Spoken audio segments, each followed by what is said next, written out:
Hello, everyone, and welcome to STOked, the ultimate Star Trek online podcast. My name is Chris. My name is Jeremy. And Chris, Happy New Year. Happy New Year, J-Man. It's a big 2011. I know. 1 year closer to Armageddon. Let's make it a good one, people. Now, to celebrate, we took some time off. We did. We've been gone for a little while, and it kind of judging by the forums and some of the issues that came up over the holiday, I think a lot of the staff over at Cryptic took the time off as well. It does seem that way, yes. Yeah, good on them. I guess so. Everybody deserves, absolutely everybody does some time off, especially these guys. They've been working really hard. See, I did something that I fully understand and appreciate not everyone wants to do. There wasn't any real content. Season 3 came out. Not a lot of new missions. The Foundry wasn't totally up all the time, so I farmed. Right. You farmed. Oh, for the Aegis stuff, right? I wanted to craft. Right. Yeah, so I went in and I farmed. Now, I'll be honest. I got my hands on the Aegis set, but that was thanks to a fleet member. Yeah. I love it. I think it's great looking, and I realize some people think give it's a quick shout out out to that is Barial Powerhelm. Yep. Thanks for that. He's a nice dude. So I did a fair amount of crafting to fill the time, and I like the new set. Yeah, a lot of people have complained that both it and the Borg set are a bit overpowering in PvP specifically. It's basically if you don't have one or the other set, you're doomed. Here's the thing. I really like adding things to my ship as I progress that sort of symbolize that I'm further along in the game so that I can look at that and go, yeah, that's my progression represented visually. Yeah. And I think the Aegis set really fills that for me right now. Now, earlier on in the game, you could do that because you had a Miranda, and then you had a whatever you went to next, and then you had an Intrepid, and then so you had that earlier on in the game by actually upgrading to a new form of ship. But now you've been a Rear Admiral. I'm Rear Admiral, and I've been hanging there because I don't want to finish up all the end game content and be dry. So I kind of just been playing weeklies and doing replays now. And to get things turned back around, been playing a lot on the Foundry. Yeah. What I have been able to play. Yeah. What do you think? Impressions so far? You know what? I can actually summarize this pretty well because many of you know that I now write for 10 Ton Hammer as my sort of day job. And I actually published an article over there recently that's... Now, this is a bold article. It's how the Foundry will save STO. Yeah. Well, now here's something that I think a lot of our viewers might get on my case about is the fact that, like it or not, STO does not have a great reputation outside of its dedicated fan base. The people that break into the game and actually play it, that's one thing. Yeah, us, the people that watch this, we love STO, and we have our laundry list of reasons why we enjoy it. It's hard to move past a rocky launch. It really is. For the general public. Now, the people that have come back and enjoyed it, seeing the new content and things like that, I think there's opinions starting to change. I thought you were a little hard on them in your article. I was voicing the opinion of the people. I realize. You were reflecting the masses. Yeah. Yeah. Now, but you basically make the pitch here that the Foundry is going to be the thing that turns the general public's opinion around. And I've been saying that since we first heard about it. Yeah. UGC is an amazing step forward for this game and for any game that would take this move and put the power of creation back into the hands of the players. It kind of clicked with me. I was playing on Tribble, and I was able to accept missions so that now when I fly up to Pajem, I have 2 missions at Pajem. Neither of which are the ambassador mission that you start. No, they're completely content. They're content that's been completely created by the community.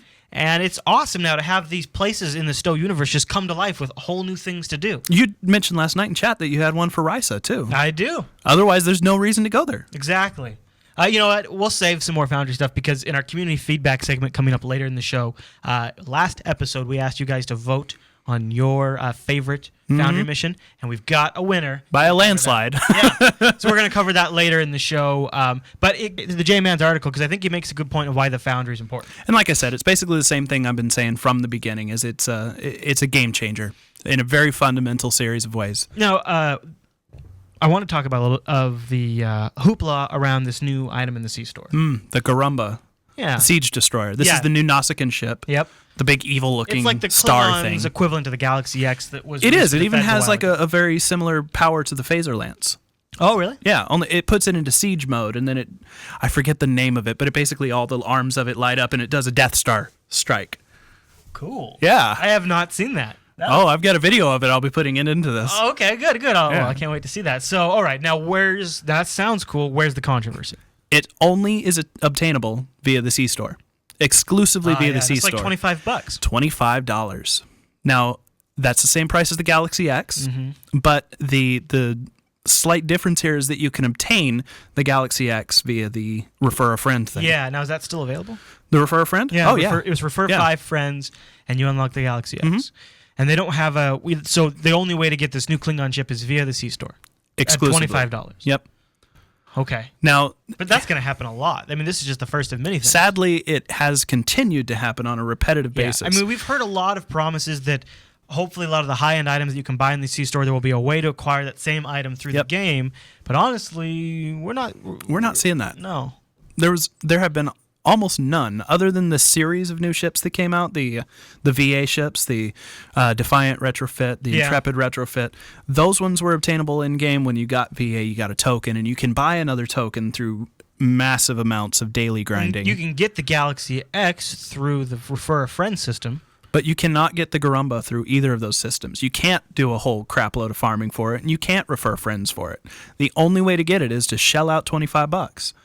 And a lot of people are upset about this. I don't think because of the fact that it's $25, which is expensive, or the fact that it's a great ship, or anything like that. Here's the thing, is probably now, at some point, they're going to release an equivalency in the game, just to respond. But the problem is that order has been flip-flopped. The content in the game needed to be put out, and then the purchasable item. Right. Then people would be like, oh, you're making it easy for people to cheat, blah, blah, blah. But at least it wouldn't have been you're ripping us off. Right. Customers hate it when you feel like you're ripping them off. It's not only that, though. It's the fact that we're not seeing the promises followed through on. The fact that Dan Stahl had come out in the past and said, we want to put ways in-game for you to obtain these items that we're putting on the C-Store. And yet they continue to put new items in the C-Store with no way to obtain them elsewhere. Sounds like a right hand doesn't know what the left hand thing is doing. I know. And that is, I think, the core reason that a lot of people are upset about this, and something that Cryptic needs to continue to improve on. Yeah. Finally follow up on that specific promise. Well, stop alienating people. I don't know. This is Chris just being a dick on the internet going into Mr. Assumption mode here, but it seems like when the Star Trek Online team interacts with the community, they get their community, they get how to interact with them, and they get how to communicate with them. When parts of Cryptic get involved that don't do that daily interaction, that aren't involved at the same level, get involved, they sort of get the wrong tone with the community. And then they leave that mess for the STO team to pick up. Now, that's as a community, as customers, as the outside people, that's not our problem. We don't need to give a crap what the reason is. It's just happening. Yeah. And that's the part they need to fix. Yeah. I agree. And I think we've had indications in the past that the C-Store is not run by exclusively the STO team. It could be also that the people that maybe are making some of the communication decisions don't get how communities actually interact now. Like, they're kind of behaving like you behaved 5 to 6 years ago. Yep. And on the internet, that's a really long time. Very long time. And now you've got podcasts, and you've got, Twitter, and you've got social 4 networking. Or 5 podcasts just about your game. Yeah. You've got the forums, you've got IRC chat rooms. So whenever you do something stupid, it explodes really big. I mean, there's a lot. The amount of buzz and attention now that you can generate by not properly respecting the community is huge. And it's not good. It needs to be that. Unfortunately, that all still reflects on because that's the buzz and the buzzing that the people that are still thinking the game has issues are hearing. Yeah. Got to work that out. That's got to be taken care of. We can probably switch gears a little bit to some good buzz that has come out recently. Because one of the only stories that came out over the holidays was Trek Radio had a great interview with Dan Stahl. And this contained a lot of great information that I think a lot of you need to hear. I mean, much of what he mentioned is basically stuff that's been touched upon in his December engineering report. Yeah. But we finally got some details. We got some meat. We got some juice. We got some We've got fun a link stuff in the show notes where you can go download that episode. Do you want to cover just a couple of the highlights? Oh, yeah. Sure. Now, for a long time at the beginning of the episode, he spends some time talking about the back-end technology of the Foundry and why it's not on holodeck yet. Right over my head. Well, what I found the aspect that I found interesting is, when you're sitting there designing a mission and then you hit play, they build and render all of the game and engine paths in real time right there. And there's just the comment about how the extra rendering power required really is a big hit, because when they design games, they offload that to a special process to build those, and then they play them. Right. So that's interesting to hear the extra commitment. Plus, can you imagine like when the Foundry first hits holodeck, it's going to be such a cluster, because there's going to be 200 people trying to upload and publish systems at the exact same time. Oh man, it's going to be a mess. Oh wow. The technology side is interesting. I don't know if they can really plan for that. I think that might be something that we just need to expect. I gotta tell you, the other thing I really dug in the interview was a little more information, nothing really concrete on the crew system. Yeah, and actually a confirmation that Season 4, we're on Season 4, right? That's the next one. Okay, the Season 4 will contain primary features will be the crew system and the ground combat upgrades. Yeah. Including a reticle mode, which will be kind of like a shooter, but not really. It'll just basically give you a more hands-on tactical feel of playing the game, which I think sounds neat. I don't know how it's gonna shake out. I'll give it a shot. If it looks anything like when my camera gets jammed up in a wall and I kind of go first person and I can see my gun, and I'm kind of just transparent, I don't like that. It really drops down your situational awareness. If it's more like the crouch. Yeah, I could get behind. Or maybe just a little bit closer, tighter in on that crouch. Crouch mode, work. And you could run while you're doing it. Yep. And maybe some cover mechanic. God, cover mechanics. Don't get me started. I'd love some cover mechanic. All right, so that's cool. But the crew system, I think, is going to be the really big feature of Season 4. He gave us more details about the fact that... Now, he threw out this number. I don't know how accurate this is. It sounds like it's pretty early on, but he said somewhere between 20 and 100 crew slots to fill with specific crew members or crew teams. You build an org chart kind of a thing. You know, you'll have a chief engineer who has some reports, and he even made mention that they could see a possibility where having a chief engineer with a certain rank might give you a +1 to a certain engine ability or something. Now, he also mentioned something that I know you're not happy about, but that some of those crew members might also come with their own limitations. Yeah, okay. So if they give you a bonus to your impulse engines, your overall speed might get reduced or something like that. Right. To sort of balance it out. But maybe you can reach max speed without having to pump your engine energy to 100. That'd be good. Because to be honest with you, if I'm going to invest the time, I need to get something out of it. And of course, I'm sure they know that. So. Yeah. All right. I think there's a lot of those in this game, though, where it's a give and take. The one thing that I'm just totally I'm not holding my breath on at all, but he did mention we're going to hear more about the Iconians in the next weekly series. Yeah. And they're not necessarily going to be the bad guy. Well, no, and that's one of the main things I wanted to mention is that I kind of went on a rant previously about how I didn't want the Iconians to be the major bad guy. Right. Well, I don't know if Dan was listening to me, but he did confirm that they will not be the primary bad guy, but that they would come up in some sort of reference. Or maybe, I can visualize like maybe they're the ones pulling the strings of the weekly. And which is kind of the impression that we've gotten of them all along. But here's the thing, the master puppeteers of the universe. You can come across, that would be interesting to have that. I would like that. Yeah. I was trying to think of a way they can introduce it where I would like it. Because it's tough to do those characters, to do those species in a weekly. Yeah.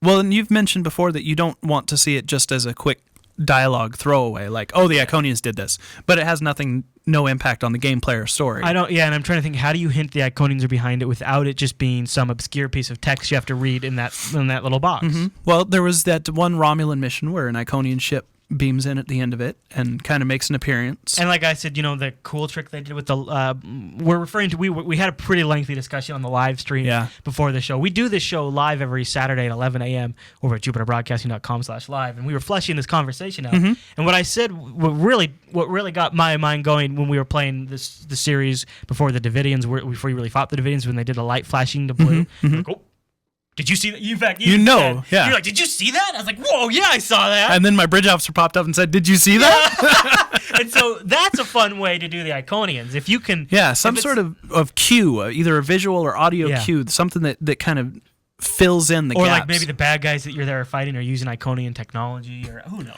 right? It could even be that we're trying to stop somebody else. I'll just throw out the Tholians, or maybe using a series of Iconian gateways. I know that's been your big speeches. You think Tholians are what's coming next, don't you? I actually don't think that they'll be in this coming series. I think they'll probably be in the one after that. I hope that's so. just a guess. Now that's one I'm excited for. Now you remember before you're like, hey, we were like, I wasn't all that excited about the Iconians. Mm-hmm. Tholians, I like that. I like the Tholians a lot. I'd like to see what they could do there. Anything else from Truck Radio's interview? Yes. More ships have been confirmed. Oh, now, first of all, before we get into the actual ship types that have been confirmed, I want to read this quote for you. It's from Dan Stahl. He said, "There are so many ships in Star Trek. Yeah. Given time, I'm sure Stowe will eventually have all of them." So really... There's only so many ships. There's only so many ships. Yeah. So stop worrying. I mean, if you have a favorite ship that you've seen in Star Trek... They'll eventually make it. It'll make Let's talk about this next one that's coming in. He did confirm that they are currently working on the Oberth, which is from the Search for Spock. Yep, the USS Grissom. Mm-hmm.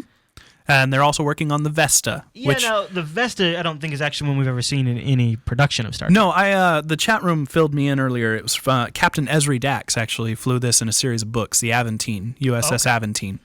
Oh, man. Which is a Vesta class. So some favorite book ships could be coming into it. It's a good place to pull from. Yeah, I agree. I'm definitely... there's the site Memory Beta, which I guess memorybeta.wikia.com is sort of like Memory Alpha is for books. Yeah. And they have a few shots of this ship, and I think it looks like a mean, advanced Federation. I think it's smaller than the Sovereign, but it's kind of in the same vein, kind of a battle cruiser type. I like it. But a little more nimble. Sometimes ships strike my fancy, and that one does. Sometimes. We were talking about the USS Grissom, and our kind of head scratcher with USS Grissom, and maybe somebody out there knows the actual canon answer to this and not just a guess. Right. But how do you move from the top side to the bottom side? Side-to-side transport? That was my first guess. That seems really inefficient on power consumption. Oh, absolutely. Yeah. Now you mentioned that they might put also turbolifts and those arms. And the pylons there. Now, another explanation I actually heard is that this is a dedicated civilian science vessel. Right. So you have the Starfleet ship is the saucer. Yep. And all the Starfleet crew and everything is in the top there. end. And then all the civilian scientists do all their stuff completely separate from any meddling by Starfleet in the lower pod. One of the things about the Grissom that struck out at me is it has a very unique textured bottom, unlike any other Star Trek ship. Mm-hmm. And I wonder if that is some sort of science section. But that doesn't, first of all, that doesn't work for me because David was a scientist and he was up on the bridge. He sure was. So in Star Trek 3, I don't know. But if you know... In fact, they were doing all of their scanning and everything from the bridge consoles. They were. They were sciencing right there on the bridge. They were totally sciencing on the bridge. So if you know, let us know in the comments because I'm curious. It blows my mind why you would build a ship like that. Maybe they'll have a retrofit edition where there's just a big conduit between the two things. Just a big pipe. Yeah. So we had more ships and more alien ships are coming as well. That'll show up in more exploration missions. So now we got one wave of new ships on that in the past. Oh, he actually mentioned that we might be seeing more new ships for established enemies, like how we recently got new Dominion and Cardassian ships. Yeah. That could also mean that we'll get more Klingon NPC ships, more Romulan NPC ships, more maybe even Mirror Universe ships that'll have more different abilities to them, more variation within a rank. Hey, and the more stuff they put in, the more stuff they can be used in the Foundry. Absolutely. Hey, speaking of the Foundry, do you want to get into the community feedback? Let's do it. All right. Let's jump over to community feedback.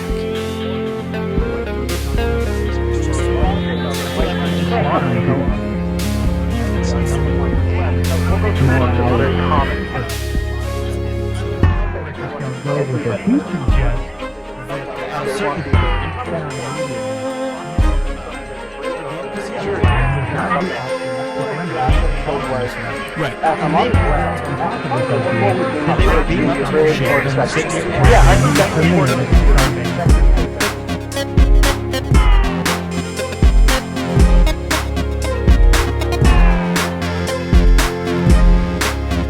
And welcome to the community feedback segment. This is one I'm excited about. Yeah, we have the winner. Yeah, we do. So last episode, and was it last episode or was it 2 episodes? No, it was last episode because we took a week off. It was last year. I don't even remember. It was in 2010. We asked you guys to send in your Foundry mission ideas, and we had the fortune, actually, of all the ones that made it to the final rankings, 3 of them were actually playable on Tribble. Yeah. For the most part, when the Foundry was up. Yeah. And so on and off. we asked you to cast your vote on which one you liked the best, and we have the results. Let's go through these from the second runner-up, not the loser, right, to the winner. Second to second place. Wait, so how does that work? So third place, which is still a great mission. You should try all these out on Tribble. Yeah. So third place goes to Fuse, who sent us in the Circle of Deceit. Yeah, and with about 16.2% of the overall votes. Yeah, absolutely. Still pretty respectable and actually quite a fun mission. And check it out. All right, so especially if you like space combat. Now, second place went to Rachel Garrett with The Longing, and that was also a pretty close to call at 31% of the votes. Now, I will be just straight up honest here, and our winner is a great mission.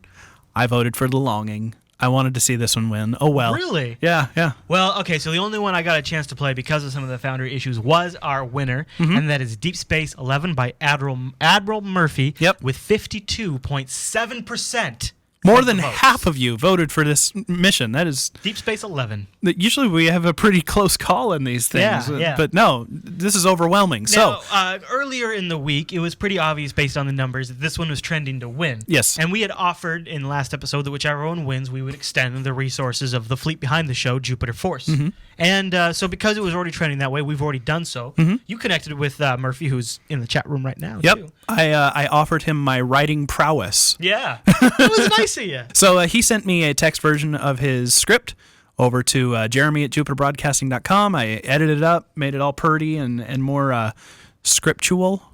Nice. I liked it. I played through it, and I have to say, I was extremely impressed. About halfway through it, I realized I wasn't playing professional content because Murphy was just in the chat room while I was playing it, and I was like, wait a minute, this is authored by just another player, and it was so good and so engaging, and the script was great. Thank you. And the combat was great. And the idea was great. In fact, I had so much fun playing Murphy's mission. I literally it takes place, sort of jumps off from Deep Space Nine. Mm-hmm. And that whole world and the whole universe and the Gamma Quadrant just re-sparked a whole interest in Deep Space Nine for me. And I've re-added a lot of the seasons of Deep Space Nine missing from my collection into my Netflix queue. Whoa. Because of Murphy's mission. That was inspiration, man. I know. That's how good it was. Wow. So I'm really excited. Well, I like to think I played a part in that. I'm really excited to show the trailer that was created to sort of highlight Murphy's mission. Before we get to that, though, I do want to mention, and this might come back and bite me in the ass. I'll be totally honest with you, but might? I'm not very good with the Foundry. Uh-huh. I'm not very good at plugging things in together and trying to make sure that they work. So instead, I'm willing to flex my creative muscles for you. Just like I did with Murphy, I'm going to extend the invitation to anybody watching this episode. If you would like me to retool and rewrite your script for the Foundry, send me a text version of it over to jeremy@jupesting.com. And unless I get like 10 million responses and just get completely overwhelmed, I'll do my best to get it back to you. It's nice knowing you, man. I'll see when you climb up from that pile of emails in 10 years. You crazy cat. I'll do what I can. Okay. I want to see these missions. No, that's good on you. Because, I'll be perfectly honest, there have been quite a few missions that I played that were actually fun to play and painful to read. I agree. Like, physically hurt me to have to read through this dialogue. That's why Cryptic's got to get away for people to collaborate outside the game, because you could have literally people that are content designers, you could have people that are just script supervisors, you could have people that go through and do the technobabble just like they do in the actual series, people that are checking it for canon accuracy. But you got to be able to collaborate. Yeah. You got to be able to do it outside the game. You need a way also to be able to link up. We had a pre-show discussion where we thought maybe it'd be really awesome if there was some way for people to be able to link those ST numbers into URLs that you could somehow send to your character in game. Maybe tie it into the captain's database that already, it mostly exists. It's a little jank. If there's a way to message yourself from outside the game with a link where you could go open up your mail and say, play mission. Or just add it directly to your quest journal. If there was a way to, You need to be able to, people are going to have to take this discussion outside the game. And if guys like Murphy make this excellent, awesome content, and it's really going to add value to STO, unless people can't find it. Right. And if people can't, and just doing this two-dimensional blue box that's just going to have a long list in it is not going to cut it. Right. Even like 0.01% of what needs to be done. And it's just not something I don't think should happen in game. It's too much. Right. It needs to happen outside the game, and you guys have got to give us a way to do it. That interface itself, it's very likely that those top 9 to 10 missions that display there that get the top rating are going to be the only one that 80% of the players out there play. Word, J-Man. Because it's the only ones they see. I know, so I'm hoping people will go through efforts like that's one of the big reasons we wanted to do this, and people have asked, and we're going to respond. We will, as the Foundry begins to roll out, find a way to incorporate Foundry reviews into the show. We'll find a way. We don't have a perfect idea of how that's going to work. We're open to your suggestions. In fact, if you'd like, send them over to STOked@JupiterBroadcasting.com. We're going to incorporate a way into the Foundry into the show. We're just still brainstorming. Yeah. Because we want to make sure we highlight some of the great content out there. It may be something as simple as just a link to somebody's episode at the end of our show notes in every episode. Maybe. It might be that simple, but we might dedicate an entire segment to reviewing it on a regular basis. We don't know yet. Who knows? Could be something as simple as a quick highlight during the credits. I don't Yeah. know. Whatever you guys think, let us know, and we'll work on that. Yeah. All right, should we roll the trailer for Murphy's mission? Let's do it. All right. Okay. It's epic. Let's watch the trailer for Deep Space 11.